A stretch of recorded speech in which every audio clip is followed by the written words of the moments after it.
We should just comment on what passes by I know, the street. I'm saying, this is great. Someone with flat tires, a truck full of broken chairs. Here we go.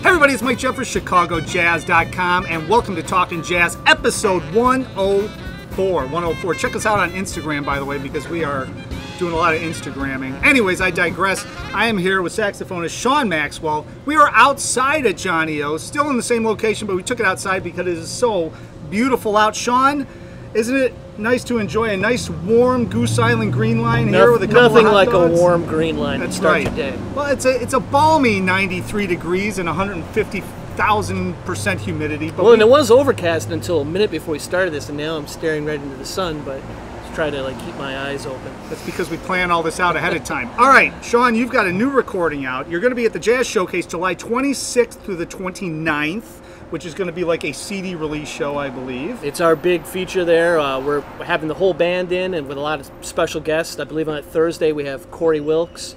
Friday is D. Alexander and Victor Garcia. Saturday is Corey Wilkes again and Stephen Leitern on vibes. Yep. And then Sunday we wrap it up with my buddy Chad McCullough on trumpet. So now the name of the recording is Music in My Mind, Shawn Maxwell's New Tomorrow. Now, New Tomorrow is the name of the band.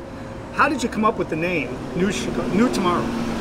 The whole band, the name, and the concept is something. It's I said like a left-hand turn, a change of pace for where I was going before.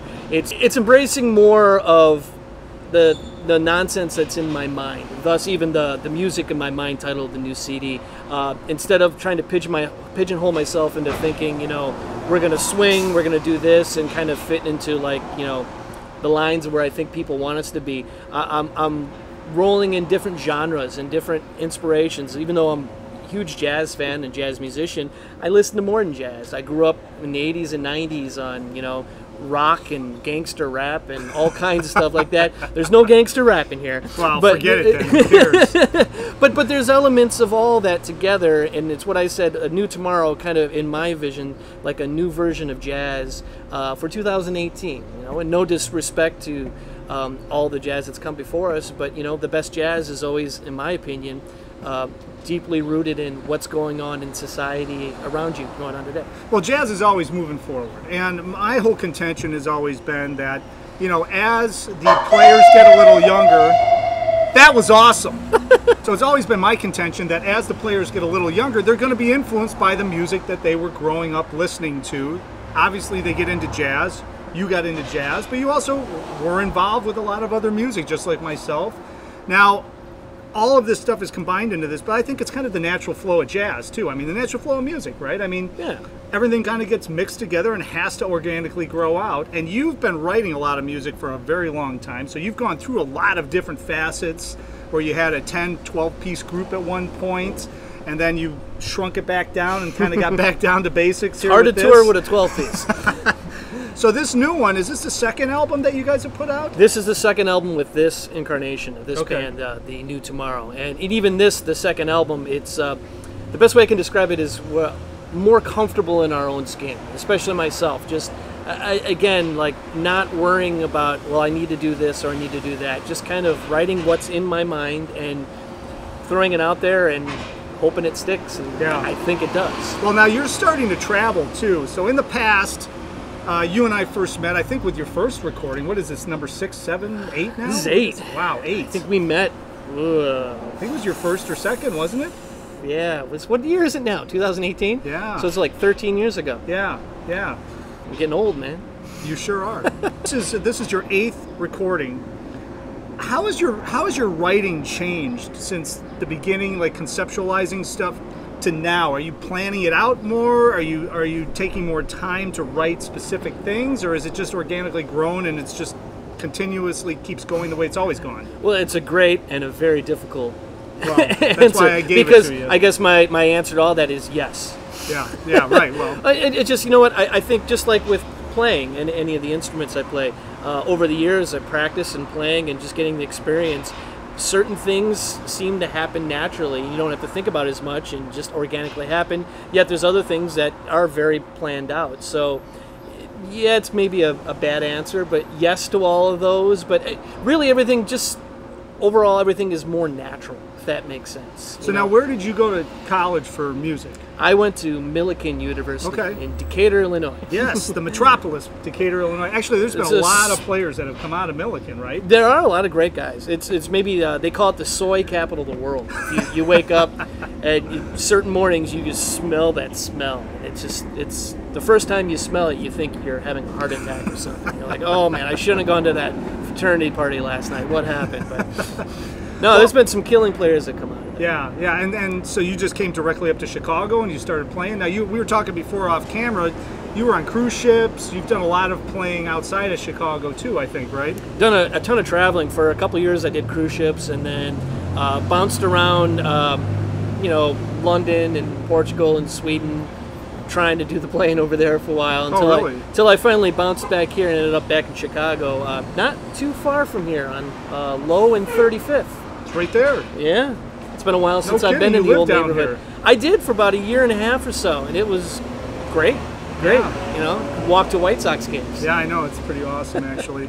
So you ended up staying in Chicago, obviously, and working your way up through the ranks and all of that, getting into the jobbing scene, but you were always still writing stuff, I think, right? You always had a passion for that original composition. Yeah, my ultimate goal was always to do my thing, to do my voice, and I know I tell people that, and I hope it's like I don't sound arrogant or anything, but I knew what I wanted to do in music, and I still enjoy doing those other avenues and being a sideman and jobbing and playing all kinds of different styles and genres, but the reason I got into it is I wanted to create art. And as soon as I say that, I sound really artsy, which is pretty bad. I should get a drink of warm green line for that. It's definitely warm at this point. Anyway, no, it's, I think of, and I don't put myself into that category at all, but I think of the guys that I listened to and loved, Coltrane and Dizzy and Miles and all those guys that were creating. And you know what, my thing was going to be, you know what, I'm going to create in my voice, and when it's all said and done, if people think it's awful and it sucks and they don't like it, at least I tried. Yeah. If some people dig it, cool. If nothing else, when the end comes upon me, I'll be able to say, you know what, I worked really hard and that's what I created. And no regrets. No, yeah. That's the key, man. No and regrets. I've seen a lot of musicians that play it safe. And play it safe, you might make a lot of money and you might be safe, but you might also not be very happy with the end result, in my opinion. No, hey, and I'm with you. As long as everybody's happy, you have nothing to complain about. You don't, because you make your own decisions. So that's always my whole thing too. You don't want to have any regrets. I mean, why do you think I started a jazz magazine? Certainly not to make a lot of money. I thought it was the fame and the women, but certainly not to make a lot of money. All right, so you are traveling all over the place now. It seems to me like you made a concerted effort, maybe starting last year, to really start reaching out and kind of biting the bullet, getting out of Chicago, starting to play in other markets, which is not easy by any means, because if you're unknown going into a new market, especially as a jazz player, it's really difficult to even just cover costs to begin with. But you've been chugging along and cranking. I mean, I'm just looking over your schedule that he's got right here, and I mean, there's dates all over the place out of town throughout the entire Midwest. What were some of the first things that you ran into when you were starting to put this together? I mean, there's not exactly a lot of jazz clubs that you can line up a tour and keep it consistent, right? It's been a chore. It's been a chore, but that's been part of my plan for a while, is establish ourselves in Chicago and Illinois, which knock on wood, I feel like we're doing great. And Chicago's home. Yep. It's great, but you can't make a living or a career just in one city. So we've been wanting to do that, and over the last several years, I've just been building relationships and touching base with clubs and festivals, and it's really slow going. It's kind of like back when I got out of college and went up to Andy's and asked for a gig the first time, and the guy's like, "Who are you, kid?" And it's a little easier now, but it's just you kind of good old internet. You Google search and look, and then you just talking to other people, and it's amazing how contacts and just talking to different people lead to things in this business, you know. And it took a while, but last year we started touring quite a bit, and this year it's been stepped up by 600%, which is great. Well, and it keeps getting easier and easier. But I've always felt that when you start getting out of town and start establishing yourself, and folks, the people that are listening, I know a lot of musicians know about this already, but for the people that are just fans that are watching this, I mean, you're talking about driving 6-7 hours day of, playing a gig that night, staying somewhere, driving the next day maybe 4, 5, 6 hours, playing a gig that night. You can't lose the intensity of the playing. But I think also one of the most important things is you have to have like-minded guys in a band that understand that. They can't just be doing it looking for, let's make money and get famous, because they're going to be very disappointed very quickly. This is kind of a long game, and you're building a brand, and you have like-minded guys that are playing with you. Well, you know what? Since we're nearby, I'll call it Comiskey. Okay.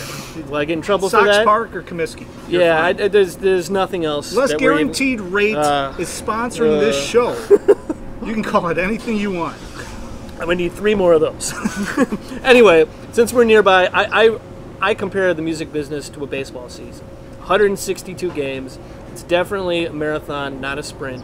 And yes, we can make our way to that fame and fortune, maybe, or close, but you got to start somewhere, and it's going to take a while. And yes, having the right guys that are cool on the road as well as being killing musicians, which is hard to do. But I think I've surrounded myself with some great guys, and not everyone can do every gig. So even the guys that have subs and subs for their subs are part of the band and great to travel with. Because like you said, there's times where we get the perfect tour where we drive 3 hours and we go hang out in the hotel for 3 or 4 hours and play 1 hour and then go back to the hotel and sleep for 10 hours. Yeah. And then there's the days where, like, all right, lobby calls at 6 a.m. We got a 10-hour drive. Right. Well, and that's you got to have the guys that are cool and make it so that, hey, this is cool, this is fun, worthwhile, and not like, I want to murder all of you. Well, that can still happen, but I knock on wood, it has not happened to me yet. I gotta say, big shout out to all of my guys and all my musicians that have worked with me. They're all top-notch people. Yeah, they are, actually. They are. And of course, you can see all of them performing at the Jazz Showcase July 26th through the 29th. Now, I know Thursday through Sunday, so you're doing 8 p.m. and 10 p.m. shows, but of course, Sunday afternoon, 4 p.m., the Save the Children show, the Joe Siegel show that he established years and years and years ago. So if you're watching this and you want to bring your kids out to hear some incredible music, that's at 4 p.m. at the Jazz Showcase on Sunday, July 29th. Of course, they can get all the information at ShawnMaxwell.com. Now, I'm looking at CDs, and obviously downloads are very important, but what I've found, and since you're traveling a lot, let's talk a little bit. Vinyl is coming back in a big way, and people are really loving the vinyl stuff. What are you kind of noticing since you're out and about? I mean, you're selling more vinyl, I think, right? Hopefully I don't jinx myself by saying this. Vinyl has been flying off the shelves. Yeah. It's one of those things I've talked about doing, and from other friends, other artists, they've been like, don't do that, Shawn.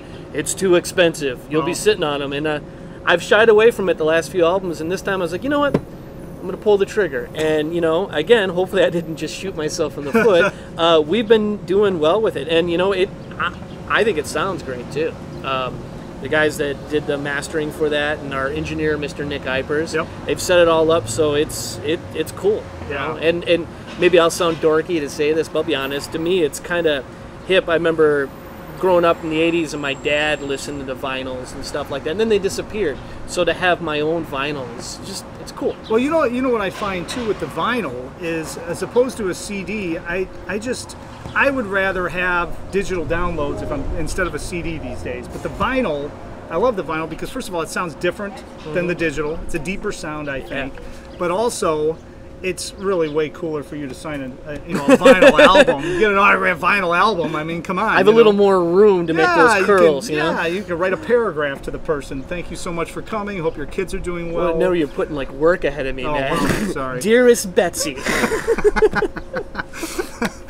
All right, so Shawn Maxwell, and New Tomorrow. Shawn Maxwell's New Tomorrow at the Jazz Showcase, July 26th to the 29th. Who's playing in the band other than your special guests? We have Vijay Telasnayak on piano and Rhodes piano. Great player. Junius Paul on bass. Yep. Mr. Phil Beal on drums. And then, yeah, we're rotating trumpet players between Chad McCullough, Victor Garcia, and Corey Wilkes. And then the great D. Alexander will be joining us. Do you have lyrics? Or, I mean, no, that's the cool thing. And that's why D is not only so versatile and talented, but just cool. Yeah. Because I was like, D, I'd really like to have you on this album if you're interested. And she's like, oh, yeah. I was like, but I don't have lyrics. This is what I'm thinking. And instead of going like, dude, she was actually like, all right, that's cool. And she does a heck of a job on the album, the vinyl, and live. Is she improvising words? What's she doing? There's a mixture of that, and there's a mixture where I wrote parts for her as if she was a horn. So she's doing horn lines. Okay. And again, she nails it, and you got to give it up to vocalists who are willing to do that and get out of their own like comfort zone. No, but Dee, we're going to feature her on a handful of my originals and some other arrangements that I put together on that Friday when she comes out. And then the last guest, not the least, but the last one will be on Saturday. Be a good friend of mine, Stephen Leinert's going to be playing vibraphone. Yep, great player. He was in one of your other bands too. At one point, right? He was. Yeah, he's a killing player. I don't think as many people know about him or know him as probably should, but if you come out Saturday, hopefully you'll learn. All right, so all the information, of course, at jazzshowcase.com to get tickets, because they can buy tickets in advance for the weekend shows, but ShawnMaxwell.com. Shawn, appreciate you stopping by. Man, thanks for having me. We've got to finish the warm green lines here. You're not done with yours yet?